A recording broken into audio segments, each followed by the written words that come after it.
What's up guys, it's Strack, and for those of you lucky few that saw this live on my YouTube channel, hopefully it went well, but we haven't started yet. We're filming this intro segment because we're going to grab a couple of clips with our GoPro as we go along, pointing out the most important omissions and tweaks and tricks as we modify this up to a 3S powerhouse. Obviously running on AA's is not efficient, and having all of these locks, particularly once your Ultra Darts start getting worn down, which they do very quickly, leads to some funky jams. So without any more talking about it, let's crack it open, see what makes it tick. Let's go. All right, guys, so as you're taking apart the Nerf Ultra 2, there's two particularly long screws. They go here and here. Everything else is a small screw and it's uniform. If your blaster isn't coming apart, that's because there is a hidden screw right here inside that battery compartment. And then once you do that, it practically begs to split apart. And you get this butterfly system that's honestly pretty compact, pretty neat, pretty easy. We have all of our Dart DRM lock up inside here, and we're going to start pulling pieces out of that to show you what's what. This is a very similar cage design to the Nerf Ultra 1. And then you've got our bling bling panel on the other side over here. It'll be very easy to fix the bling bling Ultra logo here simply because it's all one piece. Now for the first time, we won't be able to like tape it off and paint it and then snap it back together, but we could almost just make the whole thing gold. All gold everything. Hashtag Team Alchemy throwback. And this is particularly interesting because here is our Ultra cylinder. And the indexing on this is so clean. The lines on this this molding explains why it's so smooth when it's working. It's been greased up. Like, this is good design, or it would be good design if it wasn't explicitly for Ultra Darts. So what we're going to do eventually in the hobby is we're going to take some custom parts and we're going to use those to turn this into a either 50 cal or a half-length slinger, which will be dramatically superior. But for right now, we're just trying to make an ultimate mod guide to the Ultra 2, and in doing so, we're going to try and make an honest blaster out of it, try and get those 120-foot ranges. And to that end, we're going to have to find a 3S LiPo small enough to slam in here, and some sort of rewire that'll get these motors spinning in an overvolted fashion in such a way that they can accomplish that. We're also in preparation for the potential new cylinders that'll be coming out. We're going to remove this Dart DRM entirely. Now, this is a very compact mechanism you can see here, allowing us to essentially throw our pusher forward. So we're going to have to pull this spring out. I don't believe it's going to be necessary. And then this is the locking mechanism that has to be pushed up such that this can move forward. This spring is unnecessary.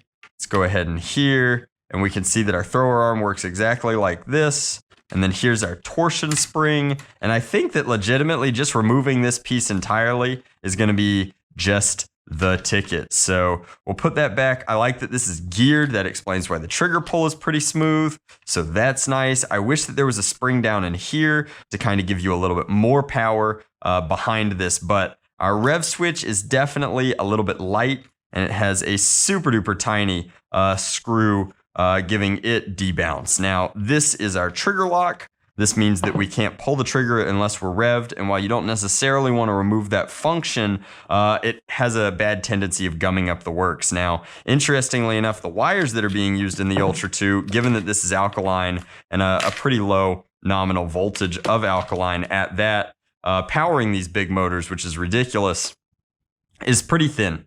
I would say that this is 22 gauge wire. It's certainly much thinner than the 18 gauge silicone multi-threaded insulated wire that we want to replace it with. So we've got good wire to put into it, and we've got to get all of this bad wire out. We'll also replace the switch from its stock tiny clicky switch that'll be really easy to fly on LiPo power, and we're going to replace it with something far more robust, a lot stronger, and can handle what we're going to be pumping through this guy. But hopefully it's all worth it. I'll show you what it looks like after we've gutted the cage out and resoldered some leads onto it. This is just an electronic lock that makes the blaster slow down when you open up that door on the other side. So we're going to remove effectively all the lots, the trigger lock, the Dart DRM, and then every electronic circuit in here, limiting our ability to work on the blaster as we mess with it. So we're going to drastically simplify things, dumb it down just a little bit, because if we've learned anything from real steel world, it's that the simpler your system does the job it was designed for, the better off we'll be.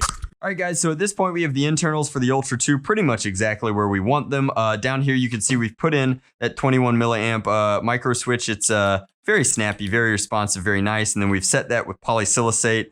You could do this just as easily with epoxy putty, and I'm positive that my buddy Luke over at outofdarts.com will have a switch plate for this coming up real soon. However, then the wires are a really tight fit. I decided to run them under this trigger well area up and into the motors, where you can see we've removed the board and all of its impedances, and we have them coming kind of up and in to this battery cavity here. Now I'm thinking about carving this out entirely, but maintaining the chamber for the pseudo barrel going through there. Now, of note is we're going to be keeping this cylinder in its Ultra form. I don't like the Ultra darts very much at all, but I think it's important to make an honest blaster out of the Ultra before we make something ultra sweet.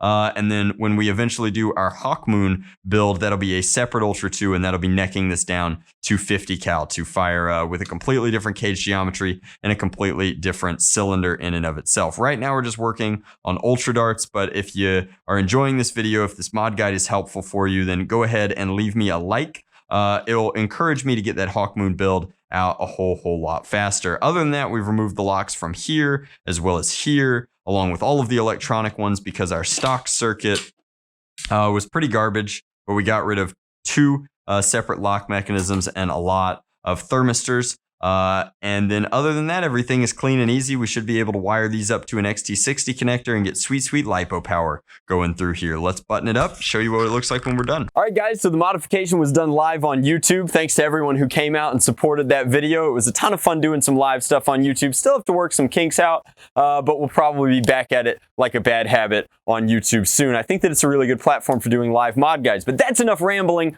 We're currently at New York Toy Fair.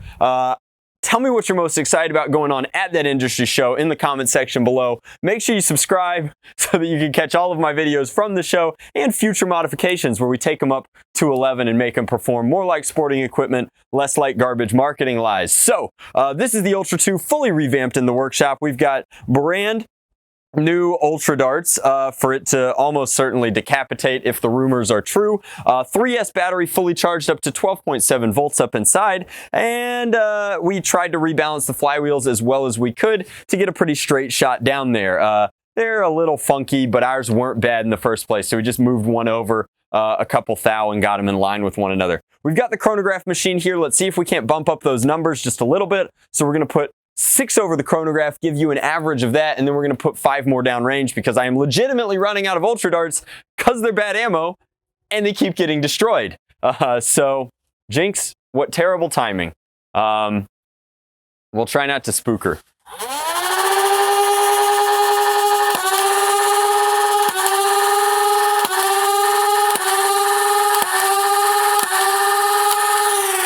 All right, so it appears to be all shots over 100. We're going a long wind up and a super long wind down, but our highs were in the mid 120s, which is a little bit of a bump, a notable improvement. Let's see what that does for ranges if we can't actively get our Ultra 2 to be a little bit more honest. We were able to get the Ultra 1 to be vaguely more honest when push came to shove. And again, while I think that the ammo is fundamentally flawed, and I've seen wind tunnel tests that show that we had some serious corporate bias in our scientific method, I can tell you that they perform significantly better in flywheels, even though they have a bad habit of destroying the ammo. They should perform better in flywheels because they're really not optimized due to the materials chosen to fire out of Springer barrels. And a lot of the DRM only makes that inherently less consistent in terms of how it's delivered into the barrel. So let's fire a few down range. We'll do 1 flat, and then we'll do 4 the Hasbro method to see if we can get anywhere close to 120.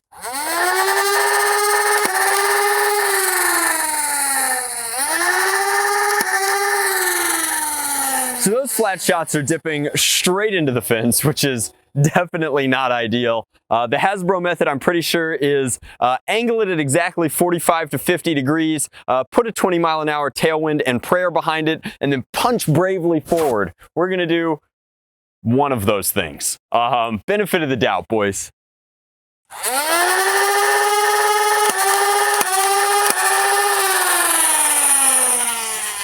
And admittedly, 2 of those 3 broke our tree line, which means that they are in fact 100-foot shots. We'll give them the benefit of the doubt and say that it is possible on 3S with full revamped and modifications to hit 120 feet. Now, I wouldn't necessarily recommend firing them more than once because for ammo being so expensive, it's still quite delicate, and on 3S it has a bad habit of destroying itself. So I'm not going to walk through the cold and the wet to find the other results, but of the 6 darts that we fired up here, let's take a look. There's 1, 2, 3, dart head. I wish it wasn't raining right now. 4, 5. This is hilariously a waffle tip in our graveyard. So I can only find 5 darts. Wait. 6. There we go. They get harder to find once they're missing heads. So of those, we've decapitated 3 and have 3 which appear to be, you know, relatively intact. So overall, that's a 50% success ratio with our Ultra 2 firing honest ranges. I think that it's pretty safe to say that we can bin these 3, and these 3 will live to fight on. We'll be able to fire them at least one more time. Here's hoping. So if the Ultra 3 ever rears its ugly head and we get the chance to get some hands-on time with it, we'll be sure to put them through that. But as of right now, the Ultra 3 is a mystery known only to Hasbro and perhaps select few knowledgeable guests at Toy Fair. But we're freezing to death. I'll see you guys in New York. As always, much love. Nerf on Drek out.